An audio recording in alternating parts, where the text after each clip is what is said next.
Hi, in this video I'm going to demonstrate how to solve this problem. This is a Voltronics, or commonly known as an RCT online UPS. It's giving an error code. It says number 41, and there's a loud buzzing that is coming from the unit. And note, it says TP, maybe thermal protection. Okay, so error code 41 has to do with the temperature. It has to do with overheating or something like that. So I'm just going to open the unit and show you how to solve this problem. Now on inspection, I can feel that the unit is warm. So the casing is almost 40 degrees, and that isn't right. So I'm just having a look on the side here, and I can see that there are fans. And look at this fan is sort of spinning, but not spinning. It's like it wants to spin, but it's not spinning. If I just put my screwdriver in here, I can feel that this fan is tight. And this one over here, yeah. See, I just touched it and look at that. Now it's wanting to spin, but not spinning. So clearly the fans have fatigued and the unit is getting too hot. I can feel some heat coming off here. Make sure the unit is completely shut down and unplugged. So what I'm going to do is open the unit. Right, so there's a screw there, and there's some on the side. So remove the screws on the side. Now to get the cover off, I slide this back and I lift this vertically upwards. I can feel heat radiating, so I can already see that this is a thermal fault. Right, the two fans are over here, so I've got to get to them. There is this covering, so I just need to pull out these plastic pins here. I'm just using side cutters and I'm just pulling them out. That's what it looks like. Right, so I'm just removing this plastic cover. Now you might notice that mine is dust free.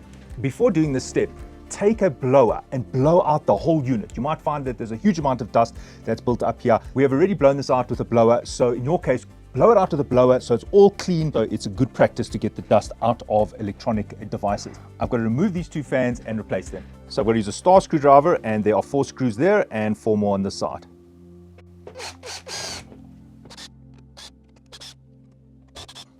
Right, here are the fans. I can remove the one and there is the other. So there are the 2 fans and they are plugged in over here. So I can just remove.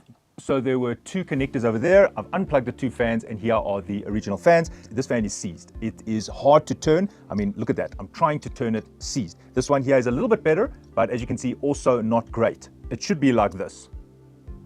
So all you need to do is measure the fan. There is the size. So this fan is 92 by 92 by 24.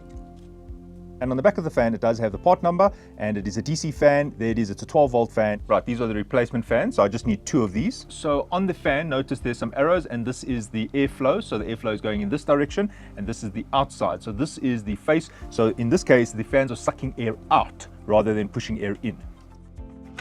I'm putting the grid on and just screwing in the 4 screws.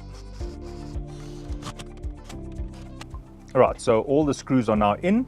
Now on the old fans, they had these connectors and they were plugged into the main board over there. The new fans don't have connectors, so I just have to wire it to these connectors, which means I'm going to have to cut these and then just join them.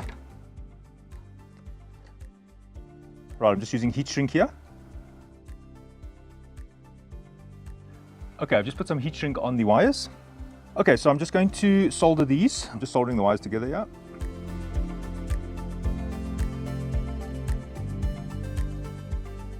All right, there are the wires. I'm just using heat shrink to cover the wires. If you don't have heat shrink and a soldering iron, it's fine. You can just twist the wires together and then use insulation tape to keep it insulated.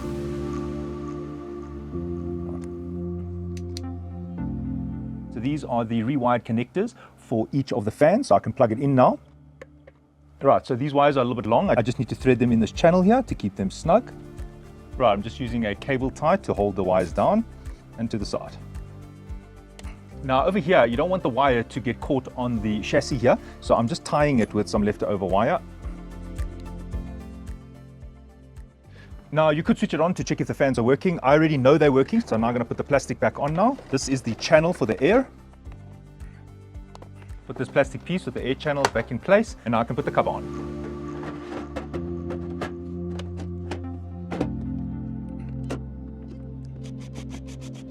Right, so now I can plug it in and turn it on.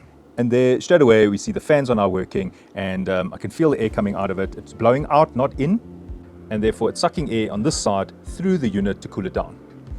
And the unit is working perfectly with no errors anymore. I'm going to leave it on for the next hour just to make sure.